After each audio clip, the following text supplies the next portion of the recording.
Hi, everyone.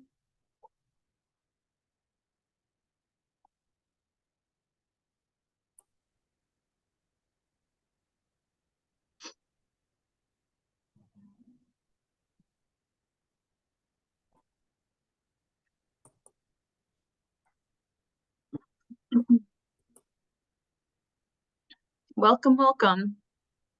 We'll get started here in a few minutes.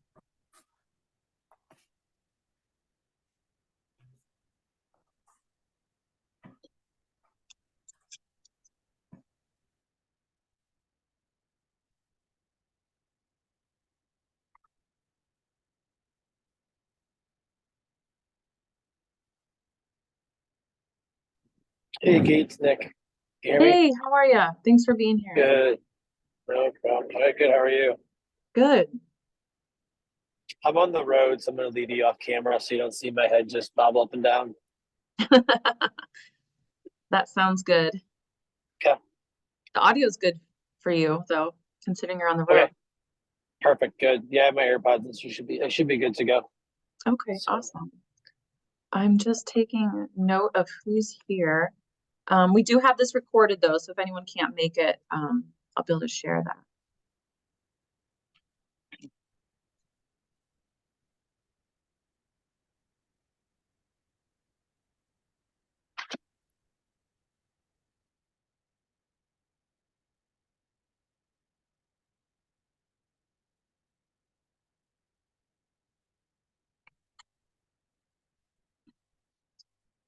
Oh, here's Matt. Hello, Miles. And Nortis. Is that a last name? It's Nicole Ortiz. Oh, thank you.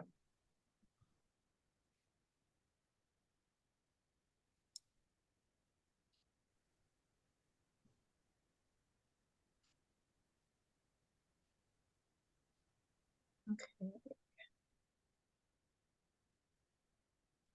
Looking super. Afternoon. Afternoon. Thanks for being here. Yeah, thanks for letting me back in again. I had 2 sessions going. I'm not a Zoom expert. Well, I feel like there's a lot of, at least for, I shouldn't speak for everyone, but I'm still shocked at how many times I talk on mute. I should know better by this point, but No worries. okay. So we'll just wait here a couple minutes. I do want to get us started on time, but we'll give it maybe 2 more minutes before we get going.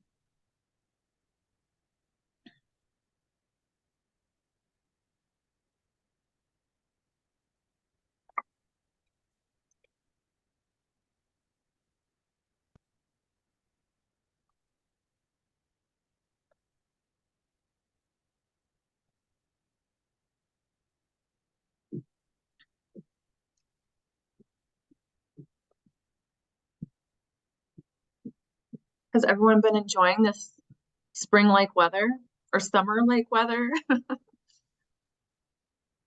that's great. Not being freezing cold in mid-February. Get used to this. Yeah, Yeah. I saw an article in the paper the other day that it was like something like the 10 or 14-year anniversary of the Snowmageddon, I think is what we called it, the blizzard of 2011, Oh, yeah. I remember that. which I remember well. I was in college at the time, so I was walking through that to get to class. So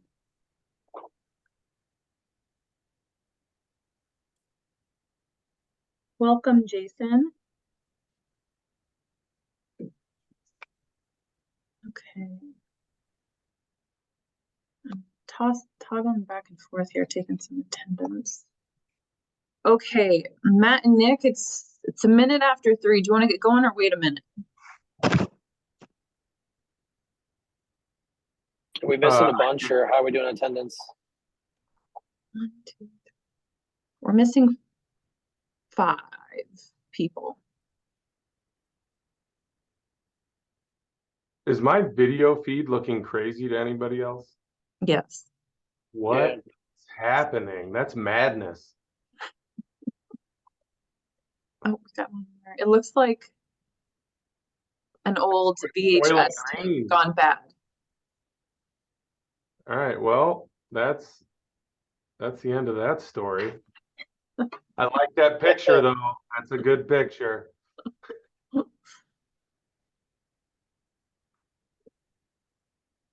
Okay, we can go ahead and get started, and then people can join. I think we start out the introductions, and people should be able to catch up. Okay, perfect. I'll let you take it away and I'll pull up the PowerPoint here. Okay, awesome. Thanks, Kate. So good afternoon, all. Sorry, I'm not on video this afternoon. I'm driving back from Ottumwa today, so on the road. Hopefully, my connection stays good throughout the conversation. But yeah, on behalf of Matt and Kate, welcome to the Career Pathways Meeting 1, and I really just wanted to connect today for the next hour and first start out the introductions, just kind of go over the process that we'll be walking through over the next couple months and determine funding for Career Pathways going forward for 2024 funding cycle. So we'll just go around the call. I'll call out folks' name on the participant list here. If people join, they don't hear. We'll circle back to the top and just say, I guess, where you work, and then also any involvement in United Way prior to this engagement. So again, I'm Nick Brandt. I work at John Deere going on 15 years. I work in the supply chain function and the aftermarket business out of Milan, Illinois.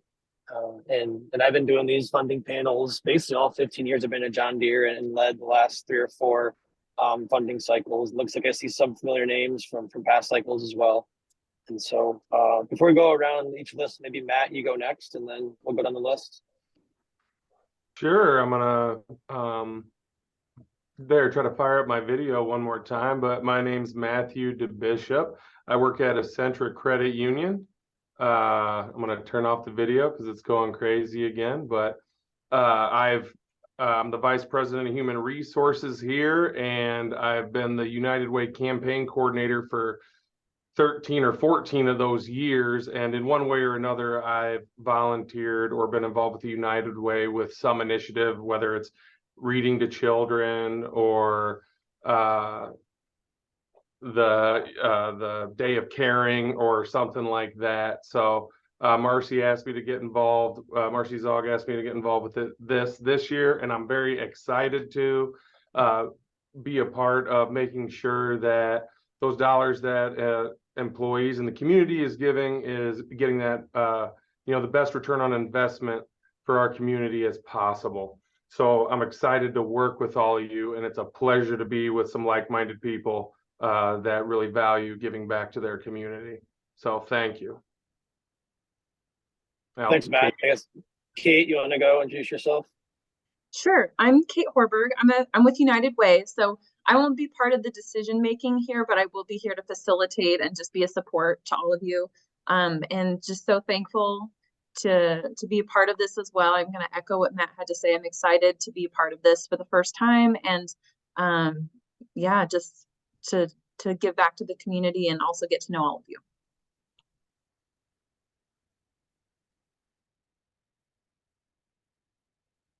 Thanks, Kate. Sorry, my mute button was trying to flip back and forth there. Miles, looks like you're next on my list.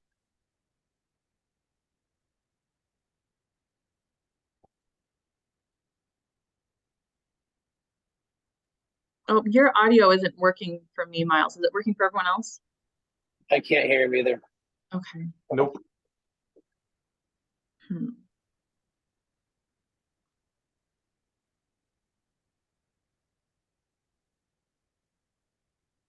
You lose him. No. Let's see.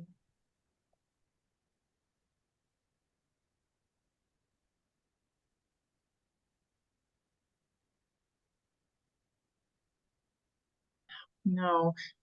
No. If you want to type into the chat though, Miles, I'd be happy to read that for everybody. I'm sorry. Unless you want to troubleshoot a little bit, come back to you. Call back in. We'll go with the next one. Okay.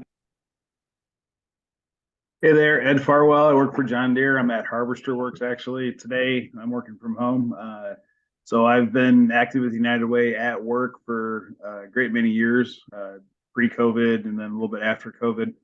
And then I've been in 2 sessions before with doing the impact panels. Last one was I chaired an academic success panel back in 21. So I've been a participant, been a chair of these, and then now happy to be participating again this year. Thank you.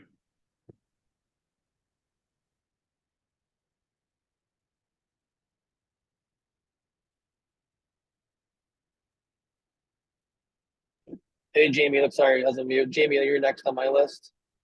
Hi, I'm Jamie Peterson. I work for John Deere. I am a human resources representative supporting global IT. This will be my first time serving on one of these panels for United Way.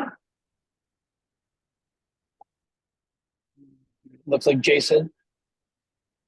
Yeah, hi, good afternoon. I'm Jason Rogers. I also work for John Deere on the finance and accounting side. I have been active with United Way for, gosh, it seems like 20 years now, just a variety of events, whether it be like the annual campaigns, Day of Caring, just lots of different activities. But first time I've ever been a part of this specific activity. So really looking forward to it and working with all of you guys. Great, thanks, Jason. Nicole? Hi, I'm Nicole Ortiz. I work for Old National Bank. I've been there for 20 years. We just merged. This last year, we were First Midwest. I've been with United Way doing Days of Giving, Days of Caring, the Giving campaign. I did try to be on a panel a few years ago, but unfortunately both my parents became ill, so I had to drop off the panel. So I'm excited to be able to contribute and participate this year, and looking forward to what I can help with. Great, thanks, Nicole. Tim? Hi, I'm Tim Wines. I'm president of Blackhawk College, and I have not been part of a panel before. I've only been here for 5 years, most of it during the pandemic. I'm on the United Way Ed Council, and our college has a really healthy and involved relationship with United Way. We do a lot of activities here. That's it. Great, thanks, Tim. Yep. I think I have one more. I don't see a name on here, but Progressive Action for Community. Yeah, I'm Who's that? Allison Ambrose. Hey, Allison. Hi, everybody. I am a faculty member at St. Ambrose. I teach accounting, Jason, so you probably work with some of my students. And I was on a panel, not this one, 2 years ago, and previously I had done it a long time ago where we would go to the agencies, so that was really labor intensive. But I always like this process to see what kind of great things are happening in our community. So it's fun. I like to be a part of it. Good, thanks, Allison. I think that's all. Miles, we're going to try back with you, see if we figure out your technical difficulties. No good? All right.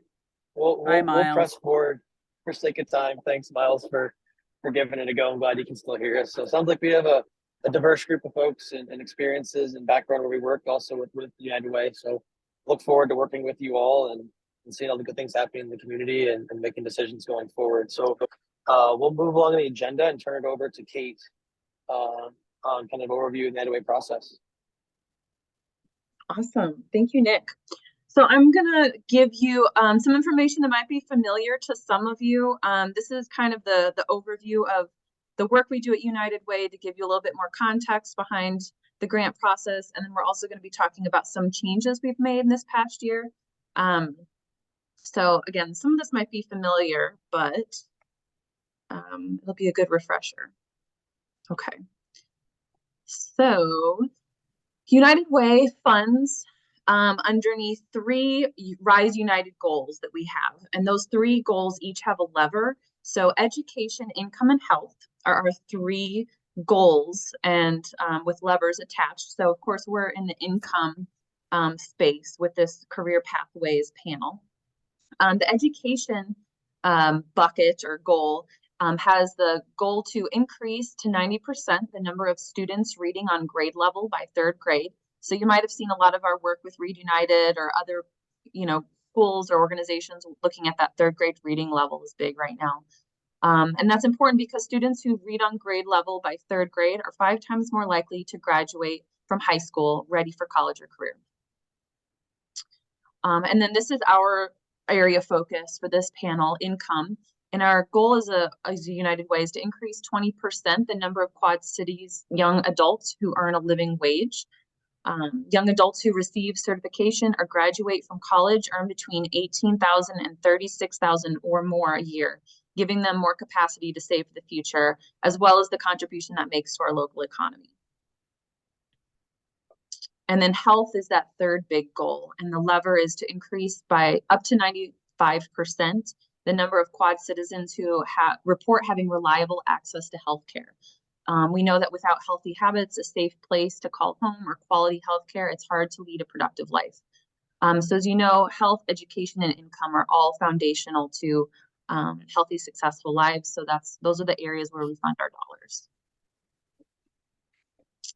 We also look at equity in our funding. So we're looking at deaggregating that data so we know where our dollars are going and can better target dollars towards lifting up those populations that need the most support. This past fall, so I mentioned some updates we've made. This past fall, we've done a lot of work to update and make sure our work and our impact plan is reaching current needs. The pandemic changed a lot of things. So we went back and looked at our community impact plan. And the impact plan is those lists of objectives under each strategy area. So our strategy areas, we have health, education, and income. And under income, we talk about career pathways. That's one strategy area. When folks apply for grants in that strategy area, they choose from a list of outcomes. So what we did is look at all of those different outcomes that folks can apply for and made sure they made sense still. So we ended up combining a number of them, removing some that really didn't make sense anymore, and just updating them in a lot of ways. So that's what this slide is talking about. And we did that to be reflective of the needs and gaps and services in our community, make sure it's current, to achieve our goals that I just reviewed, and to be capable of making an impact on the overall health and well-being of our community. So we looked at equity, relevancy, past and potential. Sorry, I got something that just popped up. Past and potential future needs, as well as those community indicators. So things that have changed due to the pandemic that we know we need to focus more on. So all that to say, not a lot has changed in the big picture. So we still have the same 3 focus areas I just went over: education, income, and health. But instead of 9 strategy areas, we have 8. So we still have 3 areas of focus under education. Some of you mentioned having been on the academic success panel. That was one of them. We still have 3 under income, which includes our career pathways panel that we're all here for. And then we combined the 3 health into just 2. So we combined clinical and preventative health into 1. And then we still have the behavioral and mental health. So the outcomes shrunk from 82 to 65. And again, those are the outcomes folks can select when they're applying for grant funding. So outcomes will be something you're looking at throughout this application process. So this kind of gives you a visual of what I'm talking about here. So under the education, we have 3 strategy areas: Strong Start, academic success, and success after high school. We still have our same 3 in income, but in health, you'll notice we just have the 2 strategy areas. So that's very big picture change that we made, but it did impact some of the outcomes that some of you that are familiar with this process, you might notice some new outcomes or changed outcomes. And are there any questions? I just threw a lot of information at everybody. Okay, I'll keep going. Just holler if there's anything. And I will hand it over to Matt. Thank you very much, Kate. So I guess to lay out kind of how we got to where we are today, a little bit of history on the past month and going forward what we can expect. So basically the application process was open for organizations to apply at the beginning of December. So over the last, so 45 days after that, basically, they had to prepare those applications and submit those applications, which were due on January 13th. So from there, right now, or over the last month, the United Way Finance Committee and staff have been reviewing those applications for financial eligibility before it comes to us. And as far, I've logged into Community Force here today, and it looks like we have 13 applications out there is what I saw for us to review. So more on that after our first meeting here. So you all should have access to Community Force either now or you'll be getting access shortly. And before our second meeting, and if I remember correctly, our second meeting is February 28th. So before our second meeting, the expectation is that everyone review and read all those applications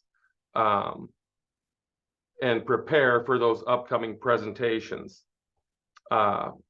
Make sure you kind of take notes and, sorry, I need to hang up on this or send that to voicemail. Make sure you're bringing questions to those application presentations so it can clarify how the return on investment will work or how the process will work for those applications. So that is in preparation for that second meeting on February 28th. We're going to review those 13 applications, and then our second meeting, our third meeting, and our fourth meeting will take place in that late March to April timeframe. March 7th, March 28th are meetings 3 and 4. So at these meetings, February 28th, March 7th, and March 28th, applicants are going to give 15-minute presentations, 10 minutes to present, and then 5 minutes where we'll be able to ask those questions. So it's probably important that our questions are very pointed with what we hope to get out of them. So,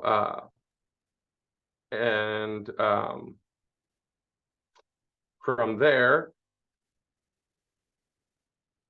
the United Way staff will send the applicant answers as they come in. So if we get them in real time or if they happen a little bit later, they'll make sure that they get to the panel for review. And then that'll be the bulk of what we're doing is those 3 meetings, reviewing those presentations and asking questions. And then by April 7th, it's going to be our duty and the expectation that the panel log into Community Force and make sure that we have evaluated all those applications and completed the strength and weaknesses sheet. And Kate will be following up on that in the future.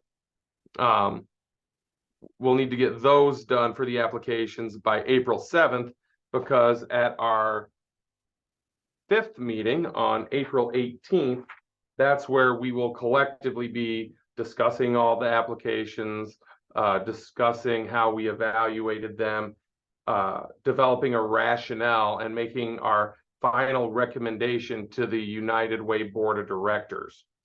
So from there, the United Way Board of Directors will have, over the course of the next month, to review our recommendations by May 22nd and decide what they want to give approval to. And then those applicants will be informed by the end of May. So that is the kind of the brass tacks, meat and potatoes of what we're going to be doing together. And I'll pass it over to Nick here to talk about how our roles that we're all playing fit into that timeline. Yep, thanks, Matt. There we go. Awesome. So yeah, I'll talk through the roles and responsibilities for Matt and I as chairs. as well as volunteers in the process. And Kate is the United Way employee supporting us in the process. So starting out with the chairs, so whatever Matt and I are responsible for in that role, and really it's step oversight of that process and ensure we're abiding by the United Way policies, procedures, and investment philosophy. Matt will talk through the investment philosophy in a couple slides and really ensure that we're evaluating the applications using the criteria shown there on the slide. And really a couple of key points is results in that bottom is the key one, and ensure that the outcomes are being achieved and those agencies can really measure those outcomes and perform there. And then we'll also help guide the discussion. So when there's stalemates, ensure getting participation through the process. And then we're also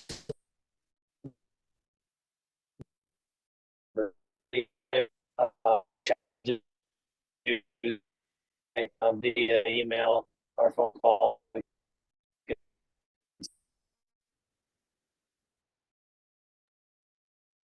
Nick, you're breaking up a bit. Sorry.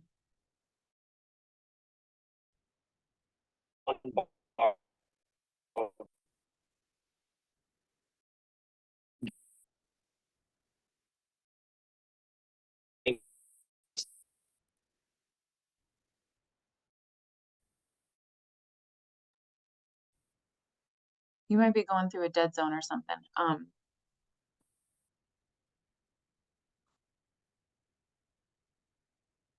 Can people hear me now? We can hear you, yes. All right. Well, so I did a little troubleshooting and the mic was turned off from another application. I apologize. I didn't have time to troubleshoot after.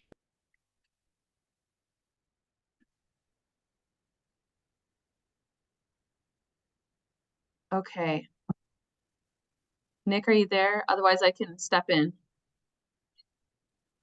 He might have left to come back in. Okay, I'm just gonna go ahead and keep moving forward, and then as soon as Nick pops back, I can hand it back to him.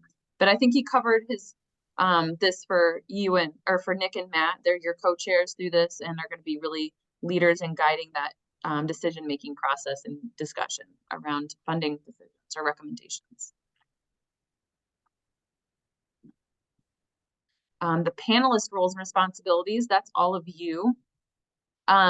So your role is to review those funding applications, as Matt mentioned, as well as making funding recommendations collectively.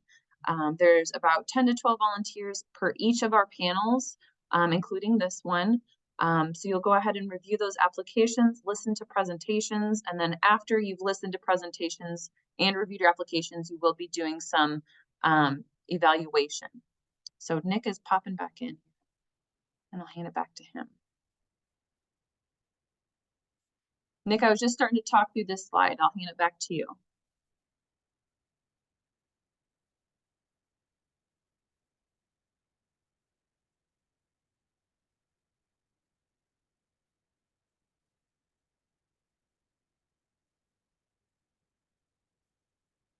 You're on mute.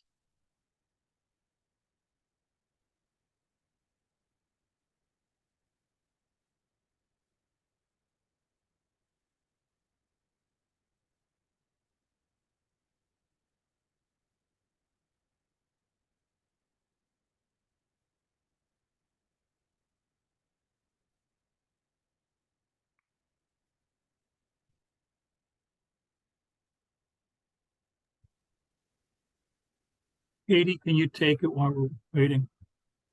Yeah, I'll just keep going. Hey, Okay. I just joined, Kate. Sorry. Oh, You can take it, and I'll be here to listen in case I drop again. So I'm in a dead area. So I'm at one oh, bar. okay. No problem. Okay. So as I said, you'll be reviewing those applications and then after the presentations, also scoring them. And it is important to note that each panel is led by volunteer chairs and facilitated by us. So we're not part of that decision-making process. Okay. So volunteer expectations, we expect you to attend orientation and training. And if you're not able to watch the recordings of them, read all applications, work collaboratively to determine how investment should be allocated. And that's really heavily going to be in that last meeting. So do take advantage of those presentations and question and answer opportunities. So if there are questions you have to help clarify, getting those answered ahead of that recommendation meeting is really going to be helpful. Maintaining confidentiality, as well as sharing your questions, thoughts, and insights. We really value your perspectives and are happy to have you all on this team. And then finally, using an equity mindset when making those funding decisions. And that's something we're going to talk a little bit more about. That's a piece of some of the changes and updates we're making. Our role as United Way staff is to provide panel materials. I'm going to send a big follow-up email after this call with all the different things that Matt, Nick, and I have talked about that we need you to do, including access to those applications. We know some folks are having issues accessing Community Force, so we're going to make sure you get those applications by the end of this week, one way or the other. We're working on a plan B if Community Force isn't working for you. We're here to assist you, answer any questions, and make sure you get access to everything you need. For Zoom ground rules, since all of these are virtual, we ask that you do mute your microphone when you aren't speaking to help with some of that feedback, which everyone is doing. Be mindful of those background noises and distractions. Use your camera when possible, especially when we're in those decision-making meetings where we're discussing. Log in 5 minutes early if possible to help with some of those issues. Please don't multitask or interrupt others. You can use the hand raise emoji or chat box anytime. And again, this really comes in that last meeting where we're going to be doing a lot of discussion. Okay, updates to the grant process. I just want to make sure I'm not talking over anybody here. Okay. So in a snapshot, this is right now a 1-year funding cycle that with a possibility of a second year. As a United Way, we're looking into doing a community health or a community assessment needs assessment. So that might push it into 2 years. So that's kind of where we're at right now, but currently it's 1 to 2. There is not an appeal process. Investments are not guaranteed from cycle to cycle for any of our funders or funded partners. We invest in 501c3s, which are nonprofits, and 170B1 organizations, which are schools. And agencies must have been in existence for 2 years to be eligible. In addition to that eligibility, we have 3 funding categories, as you can see listed there, and those have not changed. As of the last funding cycle, however, which some of you might have been a part of, the eligibility was changed to make funding more accessible to grassroots organizations, minority-led organizations, and social entrepreneurs, making it more accessible to apply and receive that funding. And some of those changes included allowing either ourselves or other organizations to serve as fiscal agents. It's also important to note that there is increased accessibility in category 1, so allowing more of those grassroots organizations to apply, but they do go through the same financial review that everybody else does. And I have a raised hand. Miles, go ahead.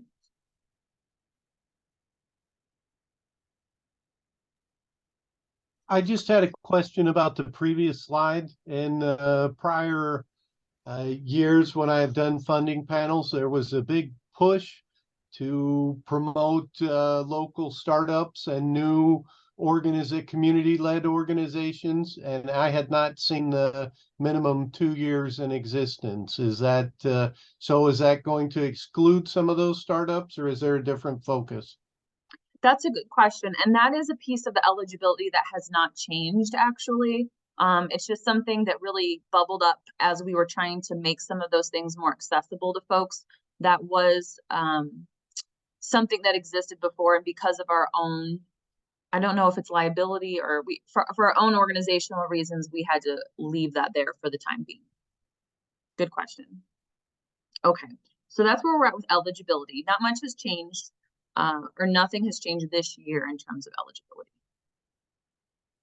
Okay, so thinking about equity. So we worked with an action team of community members who were experts or had experience in the areas of education, health, and income this past fall. And we had them review our entire grant making process, including all of our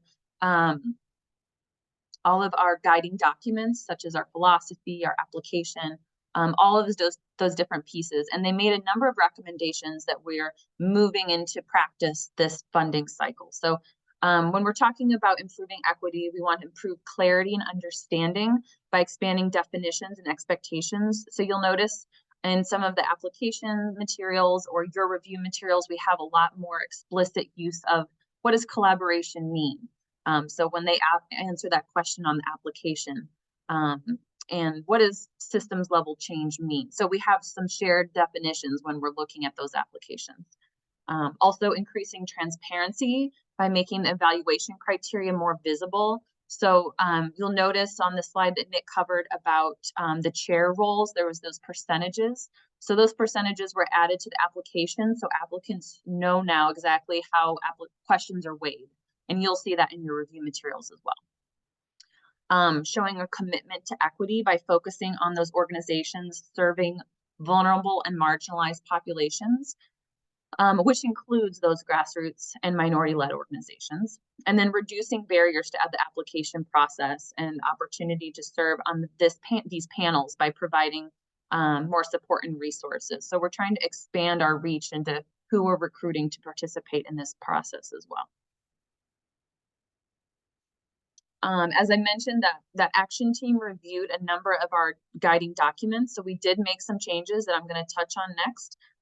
It impacted our philosophy, the application, the evaluation guide, the orientation we're going through right now, as well as the added resources for support. So we have the big thing is we have a handbook now that has all of the review, the pieces that you do as a panel to review the applications were made available to the people applying for the grant. So there was more transparency in how the whole process works. And we did do community-wide orientations with all of our funded partners and just any community members interested in future opportunities. So they were aware of all of those changes coming into this funding cycle. So changes in the philosophy, I've highlighted some of those in orange there. Some of the things are not big changes except for just making things a bit more explicit. But adding in things like equitable funding opportunities, inclusive of all organizations, so changing some of that language. This includes lifting up grassroots and minority-led organizations and those serving vulnerable and marginalized populations. That's in number 2 there. So calling out those organizations and those serving vulnerable and marginalized populations. We included collaboration in that 3rd bullet. That was something new. We really want to see more collaboration happening. Number 6, priority should be given to vulnerable and marginalized populations. So just calling out more of that, that need to lift up those populations and organizations serving them. There's also a number of recommendations to increase diversity, equity, and inclusion in our grant making decisions. So first of all, just to level set, so we all know what we're talking about when I say DEI for this context. Diversity is about the quantitative representation of people with different backgrounds.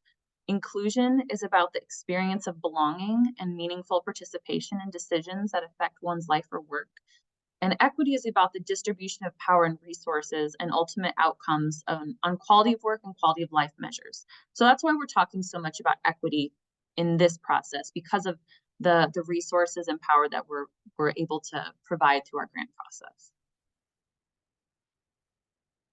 So in our work as on this panel, equity mindedness means being willing and able to call attention to patterns of inequitable outcomes, critically reassessing one's own practices, demonstrating race consciousness, and understanding the social and historical context of exclusionary practices in one's field and area of work. So as I mentioned on a previous slide, funding is not guaranteed from cycle to cycle. So as we think about having those discussions about decision making for the funding, there's not an expectation that the same organizations will receive funding cycle to cycle. So how does this apply to your panel and what we're going to be doing here? Organizations serving vulnerable and marginalized populations, which includes those grassroots, minority-led organizations and social entrepreneurs, are important because they're connected to and trusted in their communities, because they're working closely with the vulnerable and marginalized populations. They're representative of the people that they serve. Sometimes they're just getting started and allowed to request capacity building funds. So they do have to select an outcome to be measured and show that they will be able to achieve that measure or work towards it. But we do allow folks to have those capacity building requests as well. So something to keep in mind.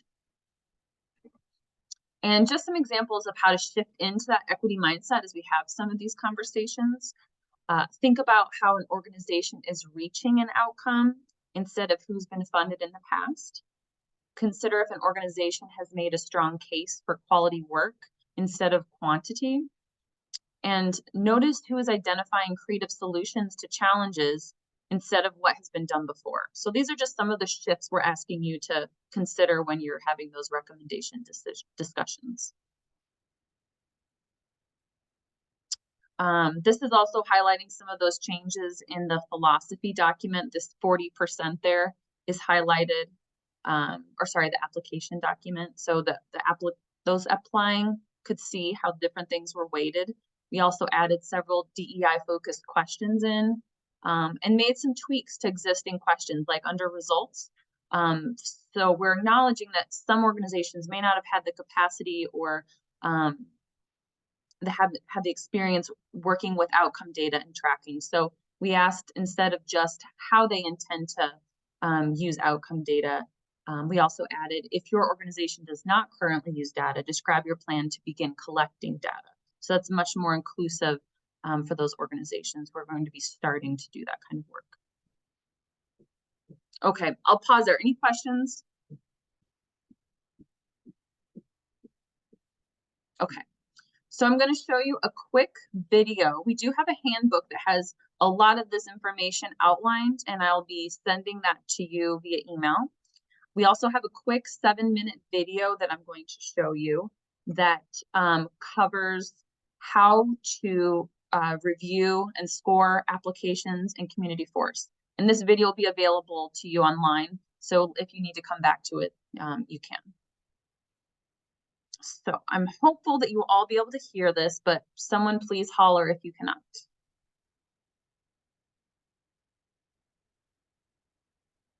Hello, in this video, I'm going to show you how to view your applications in Community Force and how to score them. So you're going to start by going to our Community Force webpage, which is uwquadcities.communityforce.com. You should have also got this link in an email. The first thing that you're going to do is go ahead and just log in.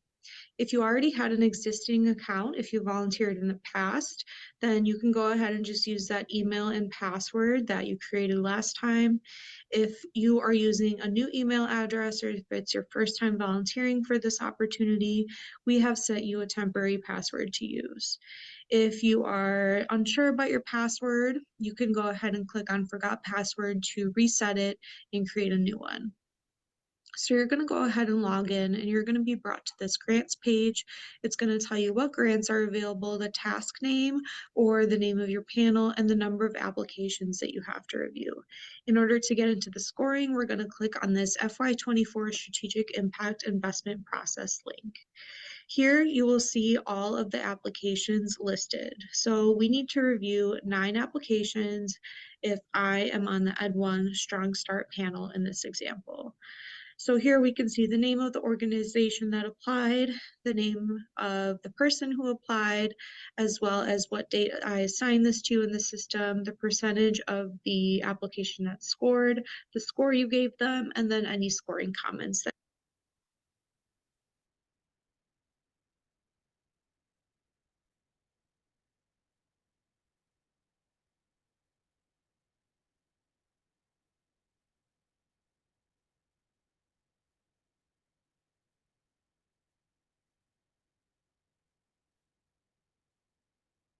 you left. So in order to get into each application, you will first begin by clicking on the applicant name. So I'm going to click on Daniel Gleason for Rock Island Parks and Rec. Here we're going to see a couple of things on the screen. One of them at the top is this view application button. If you click on that, a separate window will pop up of the application itself. You can use this when you're just trying to view the application and you don't want to score it yet. You'll start by just looking at some of the organizational information. None of this organizational information is scored. It's just to give you a better understanding of what the organization is all about. And then in these colored texts, you're going to see the name of the strategy. So this first one that comes up, they are applying for Education One Strong Start. Because I'm on the Education One Strong Start panel, I am going to review this Education Strong Start section. If an applicant is applying for more than one strategy, you only have to review the strategy that you're on the panel for. So again, the rest of these questions will be for this strategy. And there's also some attachments at the bottom that you don't have to worry about. Kelly in Finance is doing a financial review of these, so you don't have to worry about this. You just have to focus on these narrative questions in the strategy section for which you're on the panel. So I'm going to get out of this, and let's say that I read that whole application and now I'm ready to score. So I'm going to scroll down here, and again, we can see the application on the right side, and we can see the instructions and the scoring on the left side here. So we're going to go through these questions and give them a score. So this first question, for example, refers to application questions A and B, and it's asking me, do I agree or do I not agree that the applicant proposes to serve an appropriate number of people with cost-effective services and or work? And do I want to give them 0 to 10 points? So again, starts with the organizational information section on the application on the right side here.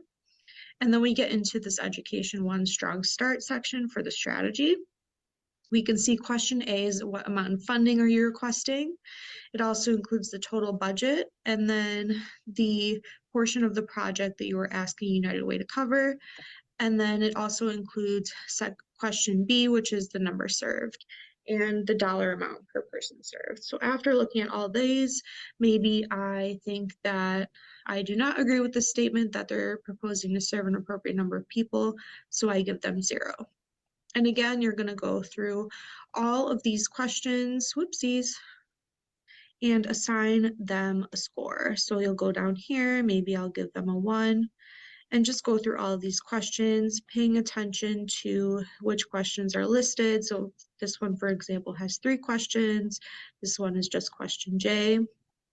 So we'll go through all these, and then at the bottom we have a text box provided for our own private notes. You can type whatever you want in there, and then you can go ahead and click save or save and next if you want to move on to the next application. A couple things to keep in mind. You can see here that there's no submit button. All scores will be final on April 7th by noon. So whatever you have in here on April 7th at noon will be your final score. Another thing to keep in mind is you'll want to wait to score the applications until you read the full application, you hear the agency's presentation, and you listen to their Q&A. So at the same time, we encourage you to score applicants as you go.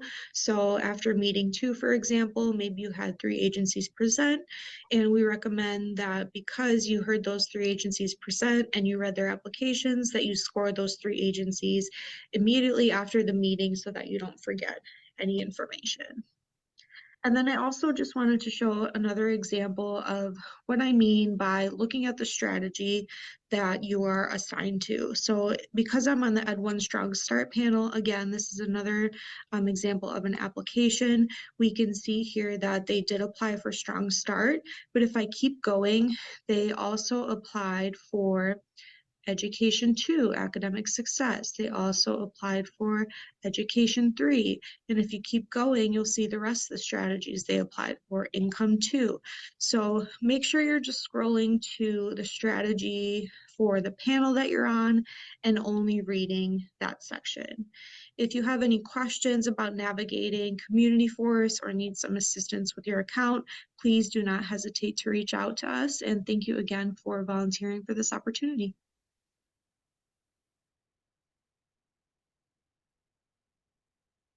Okay, Hello, and see if I can get us to the next slide. Okay. So that was a really quick overview, but know that that is going to be available online, and I'm going to send you that link after this meeting. Nick, do you want to take over next steps? Yep, I'm full capacity in the phone now. Sorry about that earlier. I was in the one dead spot results, so I apologize. No problem. So as far as next steps, you'll need to fill out a conflict of interest form and sign that. So Kate will get that over to you after the meeting, as well as read all applications. And really what's important is read the applications for those that we have the meeting that week. That's the critical next step. And as the presentation or video just did share, you don't need to score prior to that. We need to score prior to our final meeting, which is April 18th, and the scores will be locked April 7th. So it's to be scored well before our final meeting. That way we can prepare for that meeting and discuss and final align on our funding decisions. And then, as Matt talked about as well, bring your questions for the applicants to the meetings as well. So we want to go to those meetings prepared with our pointed questions, as time will go really quick in those sessions, and have agencies going in and out throughout those meetings. So thank you for your time today, and we'll be around for questions as well. And then Kate will be sending an email with a lot of information to move forward and prepare for our meeting on February 28th.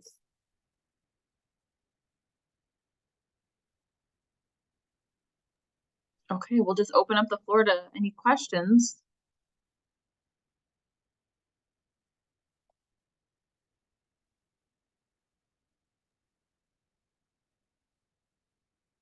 Okay, it looks like there's some in the chat. Let me get to Well, that. I had asked about when we score them, but she answered that. Awesome. Okay, I could, if it would be helpful, really quickly, just show you the presentation schedule really quickly. I plan to send this via email as well, but so you can all take a quick glance at what to expect for the next coming meetings. Would that be helpful? Sure. Okay. Sure, that'll work. All right, I'm going to share my screen one more time. I believe everyone has signed up. So our next meeting, can everyone see this all right? Yep. Is Tuesday, February 28th. So we have 3 presentations that day. So that's kind of nice. It won't be too intense. And I'll send this exact document so you know which applications to read for this next one. And then the next 2 are full. So they will be quick going, and I will be keeping people on time. So know that if you do have a question that you don't have time to ask, I can send all questions to the organization and ask for their responses to share with you before you do any scoring. So that's a quick glance at our upcoming meetings, 2, 3, and 4. And I'll send that. Well, thanks, Kate. Yep. Any other questions? I guess one thing I didn't ask was, will they know our names, or will they just be blindly, are we anonymous to the applicants? That's a great question. At this point, I haven't shared a list of your names. Nick, how has it been done in the past?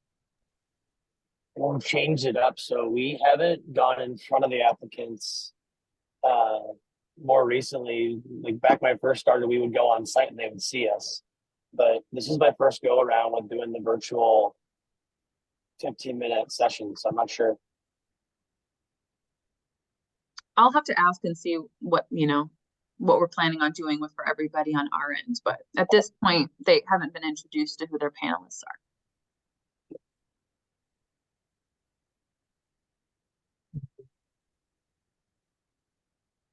And then I guess knowing that that we're going to know who is presenting on what days, I was going to review the applications for that group. I wasn't going to review all 13 before the first day. Is that okay? Or is there a pointed reason why we would want to make sure we read all 13 before the first day? No, I think as long as you're, Nick, do you want to take this? Sorry.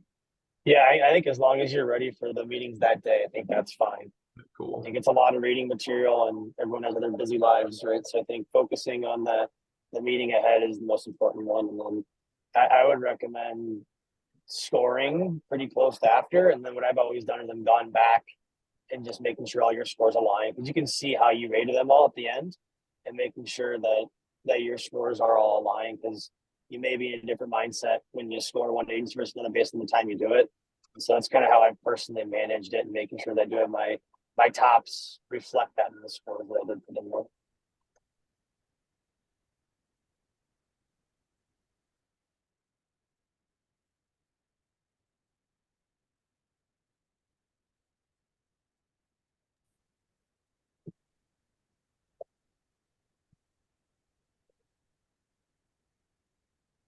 Any other last questions?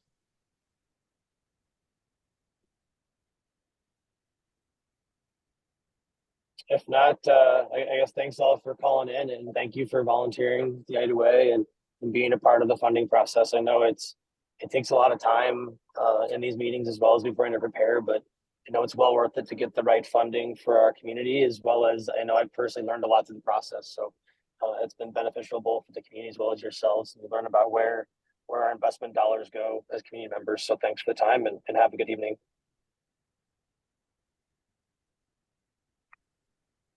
Thank you for setting up a well-run meeting. Thank you. See you guys next time. Thanks. Bye, guys. And we all get 6 minutes of our life back. Thank you, folks. Bye. Good work. Yeah, bye. Bye.